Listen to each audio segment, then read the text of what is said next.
India block की बातचीत से पहले मल्लिकार्जुन खड़गे जो कांग्रेस के राष्ट्रीय अध्यक्ष हैं, उनका कहना है कि कांग्रेस सभी 545 संसदीय क्षेत्रों में अपनी स्थिति मजबूत करने का प्रयास कर रही है और जो भारत जोड़ो न्याय यात्रा से कांग्रेस को सीट बंटवारे में बातचीत से पहले अपना हाथ मजबूत करने में मदद मिलेगी। इसको कैसे देखें? देखिए, कोई भी पार्टी अपने आप को मजबूत ही करती है। हर पार्टी में आप इस तरह का प्रयास, और जब जब चुनाव नजदीक आता है तो सब लोग पूरी ताकत लगा देते हैं। हमारी पार्टी भी पूरी मजबूती से चुनाव की तैयारी कर रही है। आप देख रहे होंगे कि माननीय मुख्यमंत्री सहित बाकी तमाम लोग कितना मेहनत कर रहे हैं। तमाम मंत्री, विधायक, सांसद और जितने भी हमारे पदाधिकारी हैं पार्टी के, सभी लोग मेहनत कर रहे हैं। तो हमें अपनी अपनी ताकत जरूर दिखानी होती है। अगर हम गठबंधन में भी हैं तो गठबंधन के सहयोगियों को भी तो मदद करनी है। अभी इंडिया गठबंधन की जो मीटिंग दिल्ली में हुई थी उसमें यही बात कही गई कि जिन जिन राज्यों में जहां पर जो सीट जिस पार्टी का भी मजबूत है वो वहां से लड़े, लेकिन बाकी पार्टियां उसको सहयोग करेंगी। तो सहयोग करने के लिए भी तो अपनी पार्टी को मजबूत करना जरूरी है। अपने कार्यकर्ताओं को, पदाधिकारियों को ये संदेश देना जरूरी है कि हम अपने अपने हिसाब से मजबूती रखें, क्योंकि अगर हम खुद ही सशक्त नहीं होंगे, अगर हमारे कार्यकर्ता की पकड़ बूथ पर और जमीनी स्तर पर नहीं होगी तो हम मदद भी करेंगे तो कैसे करेंगे। और इसमें पार्टी की पूछ भी होती है। आप जितने ताकतवर होंगे उतना आपको गठबंधन के तमाम पार्टियां आपको उतना पूछेगी।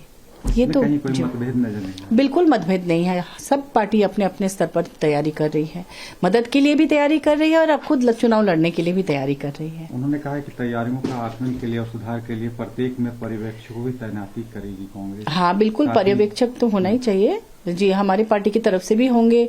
और जैसे कितना सीट किसको मिलेगा, पिछले चुनाव में आपने देखा होगा कि झारखंड में चूंकि कांग्रेस, राजद और जेएमएम की गठबंधन की सरकार है, तो पिछली चुनाव में भी हम लोगों ने वही फॉर्मूला तय किया था कि जहां पर जिस पार्टी के कैंडिडेट मजबूत हैं वो सीट उनको दिया जाए, जो वहां के सिटिंग एमएलए एमपी हैं, या फिर जो पिछले चुनाव में सबसे ज्यादा स्कोर जिन्होंने किया था उनको दिया जाए। तो निश्चित रूप से इस बार भी इसी तरह का कोई फॉर्मूला तैयार होगा और बाकी सहयोगी पार्टियां उनकी मदद करेगी, जिसके लिए सभी पार्टियां अपने अपने कार्यकर्ताओं को मजबूत कर रही है। कहीं उनका इशारा था कि कांग्रेस सीट बंटवारे से के बातचीत से पहले अपना हाथ मजबूत करेगी। सीट बंटवारे को वो लेकर आए हैं क्योंकि भारत जोड़ो न्याय यात्रा जो शुरू हो रही है उससे कांग्रेस को मदद मिलेगी और सीट बंटवारे से पूर्व कांग्रेस करेगी, हाँ, हाथ अपना मजबूत करेगी। यानी कहीं ना कहीं वो सीट बंटवारे में जो कहते हैं ज्यादा सीट का फॉर्मूला है वो अपने पास करेगी।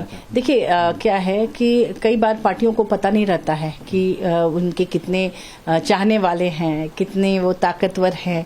और जब इस तरह की कोई यात्रा होती है, जैसे हमारे माननीय मुख्यमंत्री जी ने पिछले चुनाव के पहले बहुत सारे बदलाव यात्रा, संघर्ष यात्रा, कई यात्राएं की और उसमें हुजूम उमड़ पड़ा, उसमें महिलाओं का, पुरुषों का।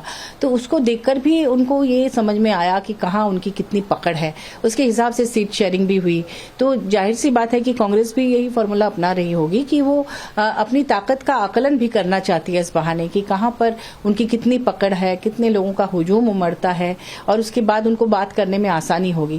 क्योंकि कई बार सही इन्फॉर्मेशन पहुंच नहीं पाता है, जिस वजह से कई बार बड़ा नुकसान भी उठाना पड़ता है। जहां पकड़ नहीं है वहां भी लोग अब सीट ले लेते हैं लड़ झगड़ कर, और फिर उसका नतीजा अच्छा नहीं होता। तो ये उनको भी अपना भी आकलन करने का एक मौका मिलेगा।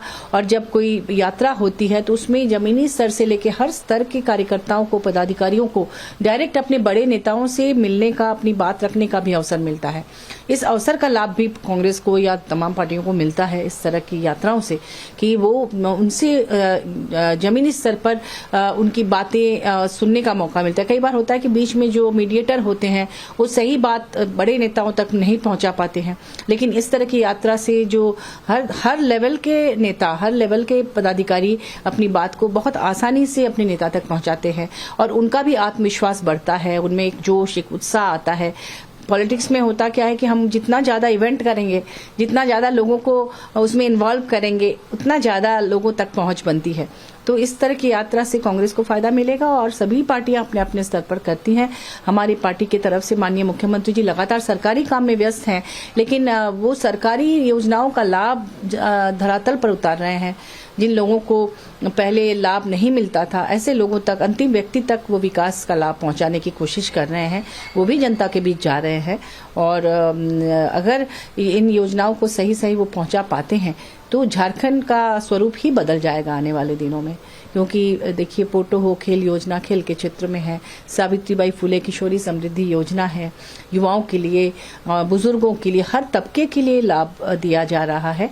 और माननीय मुख्यमंत्री जी का जो सपना है कि झारखंड को पीछे से नहीं ऊपर से नंबर 1 बनाना है पूरे देश में, तो वो सपना पूरा निश्चित रूप से होगा।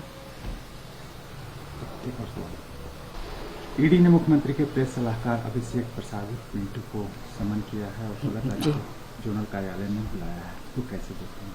देखिए, जब जब चुनाव नजदीक आता जाता है तब तक जो विपक्ष के लोग हैं, मतलब भाजपा से अलग हटके जिन पार्टी के लोकप्रिय नेता हैं, मुख्यमंत्री हैं और बड़े मंत्री हैं, उनके पास ईडी का जाना कोई नई बात नहीं है। आप लगातार देख रहे होंगे कि न सिर्फ झारखंड में बल्कि दूसरे राज्यों में भी इस तरह से हो रहा है।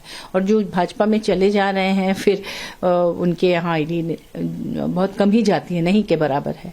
जी, कई नाम है हमारे सामने। अजित पवार जी के बारे में कहा गया था कि भ्रष्टाचारी हैं, ये है वो है। 4 दिन के बाद उनको ज्वाइन करा लिया जाता है पार्टी भाजपा में। मंत्रालय भी लोगों को दिए जा रहे हैं। छगन भुजबल जी हैं, हिमंता विश्वा शर्मा जी, ऐसे कई नाम हैं। तो ये देखकर कभी कभी लगता है कि जो केंद्रीय जांच एजेंसियां हैं, क्या वो तटस्थ हैं, क्या वो निष्पक्ष हैं? ये सवाल जेहन में लोगों के उठ रहे हैं।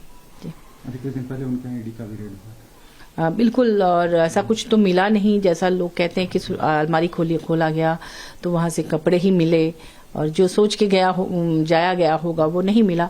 और जाहिर सी बात है, जो किसी महत्वपूर्ण पद पर होंगे उनके पास कुछ कागजात भी होंगे, उनके पास इलेक्ट्रॉनिक डिवाइस पे कुछ डेटा भी होंगे। अब वो डेटा क्या है नहीं है, इस पर वो छानबीन करने के लिए हो सकता है उन्हें बुलाए।